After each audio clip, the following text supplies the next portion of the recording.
Welcome to another episode of last week's Comics Today. I frequently start these videos by saying something like, I don't know what order this stack of comics is in, and I have half of the stack in a specific order so that I can make a point in a few minutes. I'm going to start this week with Rat City. It should be, I would think, Spawn should be in the title, but it's not. Interesting. Anyway, this started, I don't know, like 6 months ago. There was an announcement of a bunch of Spawn spin-off books. This one is written by the first woman to write Spawn, if that means anything to you. And they showed off this kick-ass design, and I'm like, sure, okay.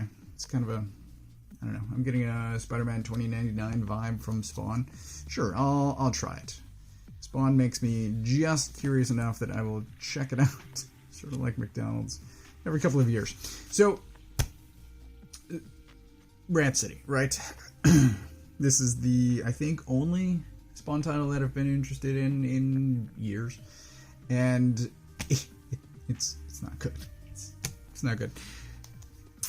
There is a lot of this voiceover narration. There's these red boxes all over the place. They are heavy-handed. Essentially, even in an alternate universe future, we still treat our veterans like shit, and they know more than we do, and it's never revealed who that narrator is, and ultimately I don't care. I found it frankly annoying.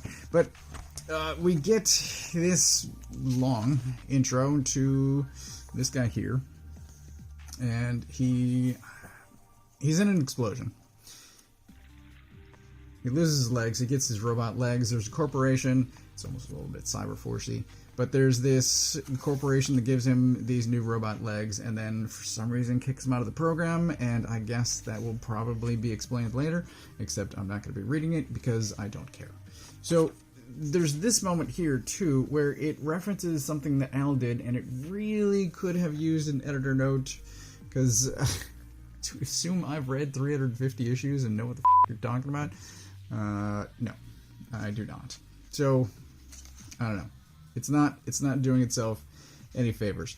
Anyway, we get to the last page here, and this is eventually a little bit of greenness going on, some eye stuff, and this is the only Spawn appearance in the whole issue, and this is the only suit appearance, and like, I don't know, the head's kind of cool. But this is, it's not enough. It's all set up, it's establishment of the main character before the thing happens, and then we're supposed to, compare and contrast before versus after and how his life changes, and I don't give a shit. The writing's not great, the art's okay, and I'm definitely not reading any more of this. When the Blood Has Dried. This was a last-minute addition to my pull list. There were preview pages that I think went up over the weekend, and I'm like, yeah, sure, throw this on my list too. And it's a sort of fantasy, medieval-ish, I don't know, typical thing. Art's pretty great. I don't know why she has this, like, football player eye makeup thing going on. I don't know what's up with that. Anyway, it's almost the same setup as Rat City, where all of this stuff is going on. This is actually a flashback that happens. She is seemingly betrayed by one of her, I'm going to say coworkers, friends, possibly. It's not established enough to know really whether or not they're friends, but she is betrayed. Fast forward 5 years, and she is living a new life in this small town that I just showed you, and at the very end of this is a change that's about to upset her life. It's the same setup, where all of this is world building, it's character establishment, it's going to, the last page of the issue is about to change everything, and then issue 2 will start with, pressure, and it will... That's when the interesting stuff starts. It's going to be issue 2. And I don't... Here's what's weird. So I've been listening to this audiobook on the brain. I've been thinking about thinking. And this is roughly the same setup. This is the same issue. It's the same story, essentially, as Beneath the Trees Where Nobody Sees. And I read the first issue of that a few months ago, and it was the same exact thing. All of it is world building, character establishment. I got to the last page. The last page is where things, are about to be interesting, so at the start of the next issue, and I didn't care at all. And for some reason, I do care here, and I'm not really sure why. I don't know what the difference is. I can't explain it, but I have, I think, already added this to my pull list. I don't remember how many issues this is, 4 or 5. I think it's a miniseries, but I enjoyed it. I'm interested in the character. I want to see where it goes. The art's okay, minus that eye makeup thing, but I can't put it into words. I can't explain it. This is just better. It's certainly good enough to get me to buy more issues, but it is better. It's more well done. Now, I read Uncanny Valley #1 before those other two, and at first I was prepared to only show you one panel from this. It is right here. You can see the difference in art style. You can read those words. It's these two, specifically her, telling her son that this is his grandfather. And if that doesn't pique your interest, if that doesn't tell you kind of everything you need to know in order to make a decision about this, I don't know what else to tell you. It's fantastic. I loved this issue, but here's where it differs. So it's the same setup. We get this stuff here at the beginning. We get a lot of this kid. We get the introduction of the mother. And right here is where the staples are. So this is the center of the book. It's roughly, because there's some extra stuff here at the back. Actually, there's not extra stuff at the back. So this is dead center of the book. And this is where the inciting incident starts. It's the same thing that's happening here. This first half is the current world, it's the relationships, and then it gets to the inciting incident halfway through instead of at the end of the issue. This is fantastic. It's well done. Art's great, story's great, and then we get to the weirdness, and I'm all in on this. So a bunch of crows attack. You can see the difference in art styles already. And then we get escalation until we get to this fantastic moment there, which I absolutely love. This, I believe, is a 6-issue series. I'm signed up for it, and I want more immediately. This guy also did Feral, which came out a couple of weeks ago. He also did Stray Dogs, which I enjoyed a couple of years ago. And Feral, I'm deciding to wait for the trade instead of getting the single issues, but this is phenomenal. I loved this. Monsters Are My Business. This is the new Cullen Bunn. I don't know this artist, but I really want to now. You can see what is going on with this cover. Look at this. I saw the back as well. This is amazing. This, in contrast to those first 3 issues, just immediately throws you into the world. It does not bother with establishment. It just says, this is the world now, deal with it. This axe, by the way, there's a moment a little bit later. Oh, here it is. Clicks a button. It's a chain axe. Yeah. Oh my god, look at all this blood. There's this moment. It's glorious. This issue is fantastic. I love it. There's a reason Cullen Bunn can write so many books, and it's because he is a goddamn master. And the art is phenomenal. As I said, there's plenty of moments in this that I just absolutely love. But as a first issue, as I said, it just throws you into this world where weirdness is already happening. There's a tiny bit of backstory that is given to you here in text box form. This is all that you need. It establishes the world, it gives a little bit of backstory. It was those 2 pages, and that's it. And the rest of it, you just pick up from context as the story goes. It's not an exact apples to apples comparison with these 3. It's closest, I would say, to this, where it could have just started. These, I think, need a little bit of before and after. You need a little bit of the before so that it's a shift to after. This could have just started. You didn't need an entire issue of before anything happens. Like, just start the series with issue 2 is what I'm saying. Just get to the good shit. This is phenomenal. I loved it. It's unfortunately a mini-series.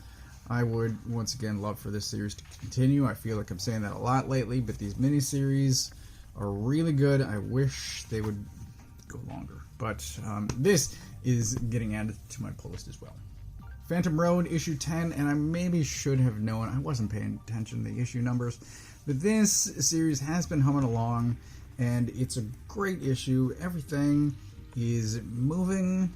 There's weird stuff that's happening. And then, let me just show you this. It ends like this. And I'm like, damn it. I was so pissed off. Because now this book's going to go on hiatus for a couple of months, and then it's going to come back, and I'm just going to be, like, any momentum this has is just shot in the legs every couple of months. And, like, if you haven't started it, wait for the series to be complete, grab whatever hardcover collection collects the whole thing, and just read that. I'm telling you, if you haven't started, and you should start, but just wait for the whole series to be over and then read it in one sitting. It'll be such a better experience than these single issues on a monthly basis. It's great. I love it. It's also extremely frustrating. Transformers issue 7. This is the first where Johnson is not drawing, and it's honestly not that much different. It still looks phenomenal. There's still a bunch of robots. There is this, which I'm going to guess is Ultra Magnus, but at first glance I'm like, well, what am I looking at? Are they showing me an empty room? And then the subtle color difference. You see just how decimated this robot is here. So, yeah, not great. We then flip over to the Decepticons, and there's a showdown between Starscream and Soundwave that is, it's so good. Soundwave takes Starscream apart, a little bit literally at the end, and it's so good. My mouth is just hanging open, and I'm smiling at the same time. It is so good. And there's this moment right here. I mean, he's already missing an eyeball at this point, but yeah. Spoilers. It's so good. It's so good. Oh man, I love it. But yeah, this is a continuation of just fantastic art, storytelling. It's glorious. I love it. Napalm Lullaby issue 2. I ordinarily have some expectation of where a story is going. This, I don't. It's very strange, and I'm perfectly happy with that. I want to be surprised. I want to be shown new things. This is definitely doing that. There are these two that are our leads after it killed what I think we were supposed to assume were several leads in the first issue. But they're on a mission to infiltrate a group in order to kill a guy, and there is disagreement from all three of these people as far as what happens after that, and it's just great. Art's gorgeous. It's Bengal. It's really good. It's really good. I hope you read it. I don't really want to talk about it because I want you to read it. But it's great. You should read it. Last thing for the week is Batman Dylan Dog. This is issue 2. I believe it's a 3-issue series. I haven't found a listing for an issue 4, but this is also great. I love the first issue. This issue has, if you can see it, like clearly in the foreground, right? And then these two are in the background. And then there's this thing back here, which, yeah, that happens as well, this issue. It's really good. There is a slight annoying thing with Dylan Dog. What does he keep yelling? Is it... keeps yelling something, and then Constantine makes a crack about it, and I don't know. I just think catchphrases are annoying. Jumping Judas. That's it. Anyway, roughly half of this is Dylan with Constantine. Batman bows out, and I wonder if next issue is going to be, you know, half Batman with Catwoman, most likely. Maybe somebody else. I don't know. It's great. It's really good. There's just that tiny annoyance with catchphrases otherwise, or it's great. The story's super interesting. I wish, again, that this were an ongoing instead of a miniseries, but whatever. As long as I get great comics, I'm happy. And this is great. So that is everything that I got this week. I'm going to give, I think, Pick of the Week to a bunch of stuff. Not you, unfortunately.